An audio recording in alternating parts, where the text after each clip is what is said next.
10 বছর ধরে ডিএ মামলা আমরা লড়ছি, তীরে এসে তরি ডুববে? এটা হয়? সরাসরি প্রধান বিচারপতিকে ডিএ রায় কার্যকর করার জন্য অনুরোধ করেছে।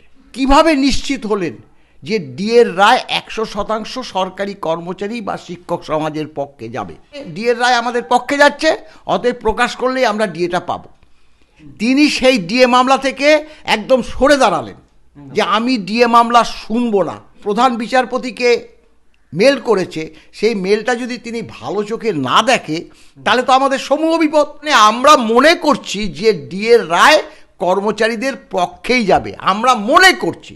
এমনকি রাজ্য সরকারের চালও হতে পারে এটা, কর্মচারী সমাজকে দিয়ে মেল করাবে, করিয়ে খেপিয়ে দেবে সর্বোচ্চ আদালতকে। আমাদের কিন্তু এই স্পেশাল বেঞ্চেই উঠবে মাননীয় সঞ্জয় কারোল এবং পিকে মিশ্রের বেঞ্চে। আজকেও সেই স্পেশাল বেঞ্চ আছে, তারা বলছে ডিসেম্বরের 19 তারিখে ডিএ মামলার রায় বেরোবে, এরকম বলছে। এটা তো আমরা জানি এবং এটাই আমরা কর্মচারী সমাজকে নিয়মিত বলছি। স্যার, ডিএর শুনানি পর্ব ইতিমধ্যেই শেষ, রায়দান বাকি। আর এই আবহেই প্রাথমিক স্কুলের একজন বঞ্চিত শিক্ষক রাজীব কুমার মণ্ডল তিনি সরাসরি প্রধান বিচারপতিকে মেলের থ্রু জানিয়েছেন যে তাড়াতাড়ি রায়দান করানোর জন্য। এই বিষয়ে আপনি বিশেষভাবে ক্ষুব্ধ এবং সমাজ মাধ্যমে যেটা প্রকাশ করেছেন, কি সেই বিষয়টি আমাদের দর্শকদের যদি একটু বলেন। হ্যাঁ, ব্যাপারটা হলো, দেখুন ঘটনাটা হচ্ছে শুনানি যখন ডিলে হয় সেক্ষেত্রে মামলাও দীর্ঘসূত্রতা অর্জন করে। সেক্ষেত্রে প্রধান বিচারপতির কাছে স্বনির্বন্ধ অনুরোধ জানানো যায় যে মাননীয় প্রধান বিচারপতি মহাশয়, শুনানিটা বহুদিন ধরে হেল্ড আপ আছে, যদি শুনানিটা হয় দ্রুত হয় সেই ব্যবস্থা করুন। এটা একটা আলাদা ব্যাপার। এখন ঘটনাটা হচ্ছে আমার কাছে অজস্র ফোন আসছে, আমার হোয়াটসঅ্যাপ ভরে যাচ্ছে। কোনো একজন জনৈক প্রাইমারি স্কুলের শিক্ষক, কি রাজীব মণ্ডল না কি নামটা এই মুহূর্তে ভুলে গেলাম, রাজীব কুমার মণ্ডল, তিনি সরাসরি প্রধান বিচারপতিকে একদম ডিএ রায় কার্যকর করার জন্য অনুরোধ করেছে, পোলাইটলি করেছে, অনুরোধ করেছে। কিন্তু আমাদের প্রশ্ন যে শুনানি দ্রুত করা আর ডিএ রায় দ্রুত প্রকাশ করার মধ্যে পার্থক্য মারাত্মক। তিনি কি বলেছেন যে আমরা মারাত্মকভাবে ডিএ নিয়ে ডিপ্রাইভ, আমাদের সরকার ডিএ দিচ্ছে না, বিশেষ করে যারা অবসর নিয়েছে তাদের অবস্থা আরও সঙ্গীন, অর্থাৎ সেই কারণেই যাতে ডিএর অর্ডারটা সত্বর প্রকাশ করা হয়। আমি তাকে বলেছি যে আপনি কিভাবে নিশ্চিত হলেন যে ডিএর রায় 100% সরকারি কর্মচারী বা শিক্ষক সমাজের পক্ষে যাবে? কারণ ডিএর রায় কি হবে না হবে তো সেটা আমরা জানি না। আমরা একথা বলতে পারি, আমিও তো একথা আপনাদের ইউটিউব চ্যানেলে একথাও বলেছি যে ডিএর রায়টা প্রকাশ পাক, মহামান্য সর্বোচ্চ আদালত যে রায় দেবে সেটাই আমরা মাথা পেতে নেব, এটা আলাদা ব্যাপার। আমরা জানি না আমাদের পক্ষে আসবে না আমাদের বিপক্ষে যাবে। রায়টা দ্রুত পাবলিশড হলে, যাই পাবলিশড হোক না কেন, আমরা সেটা মাথা পেতে নেব। আর উনি এই যে শিক্ষক মহাশয়, তিনি বলছেন যে আমাদের দুরবস্থা মারাত্মক, বিশেষ করে অবসরপ্রাপ্ত কর্মচারী সমাজের কথাটা বিশেষ করে বলেছে, অতএব ডিএর রায়টা প্রকাশ করা হোক। ডিএর রায় আমাদের পক্ষে যাচ্ছে, অতএব প্রকাশ করলেই আমরা ডিএটা পাবো। এটা একজন শিক্ষক, আমি বলেছি যে আপনি একটু ভাবুন, একটু বিচার বুদ্ধি অ্যাপ্লাই করুন, করে তারপরে এই ধরনের পোস্টটা করুন। কারণ আমি ওনাকে বলিনি এই ব্যাপারে আমরা কিন্তু ভুক্তভোগী। কারণ আমাদের পশ্চিমবঙ্গের একজন মাননীয় বিচারপতি আমাদের ডিএ মামলা চলাকালীন প্রথম দিকে, আমি আর নামটা বলছি না, তিনি সুপ্রিম কোর্টের বিচারপতি হয়ে গিয়েছিলেন, বাঙালি ভদ্রলোক। স্বাভাবিকভাবে তিনি আমাদের রাজ্যের বিচারপতি ছিলেন, তিনি সুপ্রিম কোর্টে গেছে, তার বেঞ্চেই আমাদের ডিএ মামলাটা উঠেছিল। আমরা সবাই উপস্থিত ছিলাম, মাননীয় বিকাশবাবু উপস্থিত ছিল, ভরা এজলাস। আমরা মনে মনে ভেবেছিলাম ঠিকই, কিন্তু কর্মচারী সমাজ সেই উচ্ছ্বাসটা প্রকাশ করে দিয়েছিল বিভিন্ন হোয়াটসঅ্যাপ, ফেসবুক, ইউটিউব চ্যানেলে উচ্ছ্বাসটা প্রকাশ করে ফেলেছিল। সেটা কোনোভাবে তার কানে গেছে, তিনি সেই ডিএ মামলা থেকে একদম সরে দাঁড়ালেন যে আমি ডিএ মামলা শুনবো না, কারণ আমি বাংলার থেকে এসেছি। আমি এবার এই এত উচ্ছ্বাস কর্মচারী মহলে আমার ডিএর রায় দেওয়া আমার পক্ষে সম্ভব না, অতএব আমি ডিএ মামলা শুনবো না। আমার এজলাসে ডিএ মামলা যদি কোনো সময়ও আসে তবুও কিন্তু আমরা শুনবো না, আমি শুনবো না। অতএব সেই কারণে আমরা সেখান থেকে বঞ্চিত হয়েছি। যদি চুপচাপ থাকতাম তিনি নিশ্চয়ই বিচারটা করতেন, কিন্তু সেটা হয়নি। আবারও এই যে জানি না, এই যে শিক্ষক মহাশয় তিনি প্রধান বিচারপতিকে মেল করেছে, সেই মেলটা যদি তিনি ভালো চোখে না দেখে তাহলে তো আমাদের সমূহ বিপদ। তবে আবার সেই পুনরায় পূর্বে যে ঘটনা ঘটেছিল সেই একই ঘটনাও তো ঘটতে পারে, এমন তা আশঙ্কা আমাদের পক্ষে নাও যেতে পারে। তাহলে যে এরা কি ব্যাপারে, এরা একজন শিক্ষক মহাশয়, তাদের তো বোঝা উচিত কেন সর্বোচ্চ আদালত বিচার করবে, বিচার করে যা তারা মনে করবে সেই রায় প্রকাশ করবে, সেটা আমাদেরকে মেনে নিতে হবে। আমরা বারবার বলছি, আমরা কি বলতে পারি যে আপনারা প্রকাশ করুন, আমরা মাথা পেতে নেব যা রায় হোক।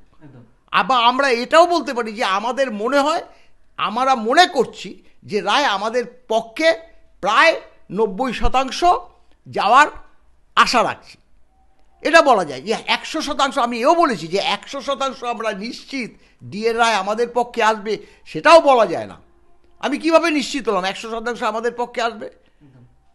আশঙ্কা করতে পারেন। হ্যাঁ, সেইটা তো বললাম যে আমরা অনুমান করতে পারি, বা আমরা যে এই যে ডিএর রায়টা প্রকাশ পাবে, যে ধরনের রায় আমরা একথাও বলেছি, 6টা রায় আমরা সর্বোচ্চ উচ্চ আদালত এবং ট্রাইব্যুনাল থেকে পেয়েছি, এবং তারপরেও বলেছি যে 25% আরও যে ডিএর যাতে কার্যকর হয় সেটা সর্বোচ্চ আদালতও বলেছে। সেই কারণে আমরা মনে করছি যে ডিএর রায় কর্মচারীদের পক্ষেই যাবে, আমরা মনে করছি। 100% নিশ্চিত না এটা বলা যায়। স্যার আরও পুরো পরিষ্কারভাবে বলে দিল যে ডিএ রায়টা বার করুন, কারণ আমরা ডিপ্রাইভ ডিএ পাচ্ছি না বলে। এটা হতে পারে। স্যার আরও একটা প্রশ্ন আমার মধ্যে জাগছে, যেটা হচ্ছে স্যার কোনোভাবে এই ডিএ মামলায় এই যে মেল থ্রু যেটা জানানো হয়েছে প্রধান বিচারপতিকে, রায়দানের ব্যাপারটাকে এটা বিভ্রান্তির মধ্যে ফেলে একটা বাজে বানচাল করার চেষ্টা করছে না তো? কোনোভাবে এর পেছনে কোনো আশঙ্কা রয়েছে? আমি কালকেই এই ব্যাপারটা ধরে, কালকে বেশ রাতেই আমি কিন্তু পোস্ট করেছি। অন্যান্য কর্মচারী সমাজকে আমি অনুরোধ করেছি, রিকোয়েস্ট করেছি আমাদের সংগঠন তরফে, যে আপনারা এই ধরনের মেল করবেন না, তাতে হিতে বিপরীত হবে। কারণ এটা যদি আমরা চুপচাপ থাকি তাহলে ওর দেখা দেখি বা ওই একই ড্রাফট আবার আরেকজন কেউ শেয়ার করে দিতে পারে, এবং বারবার যদি এই ধরনের যদি ইনফরমেশন যায় সর্বোচ্চ আদালতে, তাহলে কিন্তু এটা এফেক্ট পড়তে পারে। তাই আমি বলেছি, এবং একজন করেছে, হ্যাঁ, আরও কয়েকজন করেছে কিনা, চুপচাপ রয়েছে কিনা আমি জানি না, পরবর্তী কালে যাতে এই জিনিসটা আর কেউ না করে, তাহলে মঙ্গল, না হলে কি সমূহ বিপদ। আর যদি দেখি করছে, তাহলে তো আমাদের সন্দেহ হবে যে শাসক দলের সংগঠন বা কেউ এই ডিএ রায়টা কেচিয়ে যাক, সেই কারণ তারা হাতড়িয়ে বেড়াচ্ছে কিভাবে সেটা করা যায়। এমনকি রাজ্য সরকারের চালও হতে পারে এটা। বারবার কর্মচারী সমাজকে দিয়ে মেল করাবে, করিয়ে খেপিয়ে দেবে সর্বোচ্চ আদালতকে। সর্বোচ্চ আদালত তারপরে একদম রায়টাকেই পোস্টপোন করে দেবে, হয়তো রায় প্রকাশ পাবে না। তখন আমরা কি করব? 10 বছর ধরে ডিএ মামলা আমরা লড়ছি, তীরে এসে তরি ডুববে, এটা হতে পারে। এই কারণেই আমি ক্ষুব্ধ। হ্যাঁ, আমি ক্ষুব্ধ, আমার সংগঠনও ক্ষুব্ধ। আমাদের প্রেসিডেন্টের সঙ্গে আমরা কথা বলেছি যে এই ধরনের কি তুই করেছিস, পরবর্তীকালে আমিও যদি সুযোগ পাই এই ধরনের একটা পোস্ট করে আমিও অনুরোধ করব যে আপনারা একটু ধৈর্য ধরুন।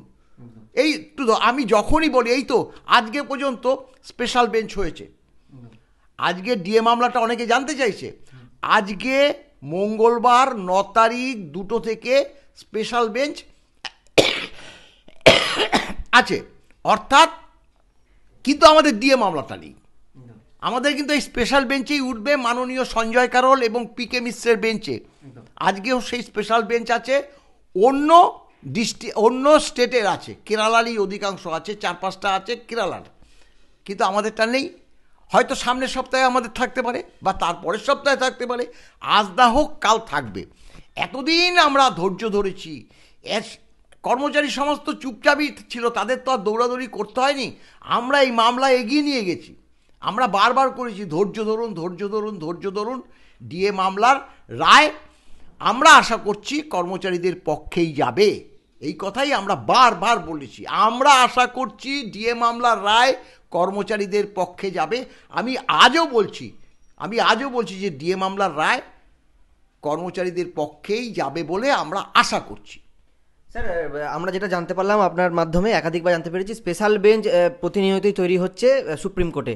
বলছি ডিসেম্বরে কি এই মামলার রায়দান হয়ে যেতে পারে এমনটা আশঙ্কা করছেন, বা বর্তমান পরিস্থিতি কি আছে এই ডিএ মামলা, যদি একটু দর্শকদের বলেন। এইটা ব্যাপারটা হলো, এটা অনেক ইউটিউবও করছে, হ্যাঁ, আমাদের ছবি লাগিয়েও করছে। আমি যেমন আপনার সামনে সরাসরি বলছি, এটার সত্যতা আছে, কিন্তু আমাদের ছবি লাগিয়ে যদি তারা বলছে ডিসেম্বরের 19 তারিখে ডিএ মামলার রায় বেরোবে, এরকম বলছে। এখন ব্যাপারটা তো এদেরকে তো আমরা বারণ করতে পারি না, এরা করতেই পারে। হ্যাঁ, তারা তো আর গিয়ে মানে ওই একদম সর্বোচ্চ আদালতের সে বিচারপতিকে তো বলবে না যে আপনি কেন বার করছেন না, অমুক করছেন না, তমুক করছেন না। এতে আমাদের তো কোনো ক্ষতি নেই, সেটা কর্মচারী সমাজ বুঝবে। আমরা বলেছি, আমরা বারবার বলছি, আমাদের মুখ থেকে যে বার্তা মানে আমরা দিচ্ছি সেটার পুরো একটু ভরসা রাখুন। এই যেমন 19 তারিখের কথা বলছে, আমি যেমন আজকে স্পেশাল বেঞ্চ আছে, আজকে 4টে মামলা আছে, কেরল স্টেট গভর্নমেন্টে আছে। আমরা মনে করেছিলাম যদি আজকে মামলা উঠতো তাহলে সাপ্লিমেন্টারি কজ লিস্টে আমাদের ডিএর যে ভার্ডিক্টটা থাকতো, নেই। অর্থাৎ আজকে স্পেশাল বেঞ্চরা অন্য স্টেটের উপরেই করছে। স্পেশাল বেঞ্চ কেন হচ্ছে? এই যে মাননীয় দুজন জাজ, অর্থাৎ মাননীয় সঞ্জয় কারোল এবং পিকে মিশ্র, তারা এখন আলাদা হয়ে গেছে। তারা দুটো বেঞ্চে বসছে, দুটো বেঞ্চে দুজন মানে ওই ডিভিশন বেঞ্চে বসছে। সেক্ষেত্রে এখন যখন পূর্বে যে সকল মামলাগুলো শুনেছিল বা পূর্বে যে সকল মামলাগুলো শেষ হয়ে গেছে, তার যখন রায়দান হবে বা পূর্বের মামলাগুলো প্রায় শেষ মুহূর্তে আর একটা বা দুটো শুনানি আছে, তখন পার্টার্ট হিসাবে মামলাগুলো শুনতে হয়। আর এই পার্টার্ট হিসাবে মামলাগুলো শুনতে হলে ওই যে মাননীয় সঞ্জয় কারোল, মাননীয় পিকে মিশ্র একসঙ্গে একটা বেঞ্চে এসে বসে। সেটা সাধারণত ফার্স্ট হাফটা তারা অন্য বেঞ্চে বসার পরে ওই যে দুটোর পরে এসে সেকেন্ড হাফে এই স্পেশাল বেঞ্চ হিসাবে ওই মামলাগুলোর পরিসমাপ্ত ঘটায়। এটাকেই বলা হয় পার্টার্ট স্পেশাল বেঞ্চ। সেটা আজকেও যেমন আছে, অন্য স্টেট গভর্নমেন্টের মানে মামলাগুলো সম্পূর্ণ হয়নি বলে আজকে হয়েছে। এবার ভার্ডিকের ব্যাপারে যদি অন্য কোনো ভার্ডিক থাকে, তার সঙ্গে আমাদের ভার্ডিক, এই দুটো তিনটে মিলে একটা দিন স্পেশাল বেঞ্চ হবে, দুজনে মিলে ভার্ডিকগুলো দেবে। তো এগুলো তো আমাদের, এটা তো আমরা জানি, এবং এটাই আমরা কর্মচারী সমাজকে নিয়মিত বলছি। বাস্তবটা বুঝবেন, এটা সপ্তাহে একদিন বা দুদিন এই স্পেশাল বেঞ্চ বসছে, সেটা কিন্তু আমরা লক্ষ্য করছি। বহুদিন পরে স্পেশাল বেঞ্চটা আরম্ভ হয়েছে। আমরা লক্ষ্য করলাম যে মঙ্গলবার করে বা শুক্রবার করে স্পেশাল বেঞ্চটা হচ্ছে। তাই আমরা রোজই আপ টু ডেট দেখি, ওয়েবসাইট দেখে এগুলো যখনই জানতে পারি তখনই কিন্তু কর্মচারী সমাজকে জানিয়ে দিই। কিন্তু আমরা এও বলি যে স্পেশাল বেঞ্চ গঠন হয়েছে বলে আমাদের কিন্তু এখনও কজ লিস্টে ভার্ডিকের কথা আসেনি। আসলে পরে সত্তর আপনাদেরকে জানিয়ে দেবো। আপনাদের বিন্দুমাত্র, সে রাত যদি 12টাও সময়ও হয়, আমি রাত 12টার সময় পোস্ট করে জানিয়ে দেবো। আমরা কর্মচারী সমাজের কাছে এই অনুরোধই রাখবো, আপনারা ধৈর্য রাখুন। আমরা আছি, ডিএ মামলার রায় প্রকাশ পাবে। তবে ডিএ মামলার রায় যাতে গুবলেট না হয়ে যায়, এরকম কেউ যদি কোনো কাজ করে, তাকে আপনাদেরও দায়িত্ব আছে সতর্ক করে দেওয়ার।